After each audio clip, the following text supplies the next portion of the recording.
lahat ng tinatanong ko ay hindi talaga niya tinatanggap. Nahalata eh. So ibig sabihin, hindi niya kaya talagang salaga ng mga tanong ko. Bobo!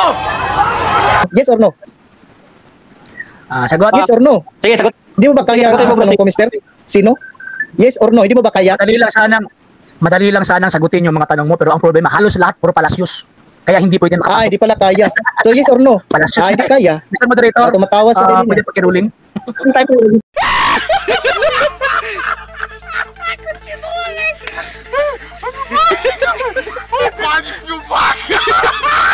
Wala ko na Christian ang mga Seventh-day Adventist kung ganoon. Kasi wala ko na Christian ang mga Seventh-day Adventist kung ganoon. Kasi wala ko na Christian ang mga Seventh-day Adventist kung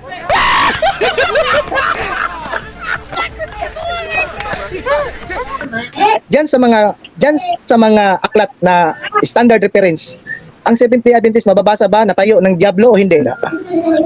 Again, Mr. Itinayo Moderator, ng demonyo o hindi?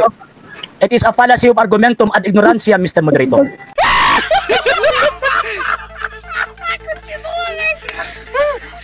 Ang burden of proof is wala po sa akin, nandun po sa kanila. Ang nababasa po sa standard reference, ang Iglesia Adventista ay tatag lang ni Ellen G. White, James White, J.N. Andrews at Joseph Bates. Yan po yung sagot. Okay, may counter ka. Bakit ayaw niya sumagot? Nandaya eh. Nagtatanong ako, hindi na siya sumasagot. Mr. Moderator, ang tanong ko ito, iklaro mo kung na, ito yung tanong ko, mababasa ba doon sa mga standard references ng Seventh-day Adventist itinayo ng demonyo? Yan lang naman eh, ng demonyo. Yan lang naman eh, ng demonyo. Yan lang naman eh, demonyo. Panginoon naman ito eh. May mababasa ba? Bro, tama naman talaga yung kasi ayaw mo sa SDA, dapat i-prove mo ng SDA, tayo ng demonyo. Meron wala? Bro, moderito na.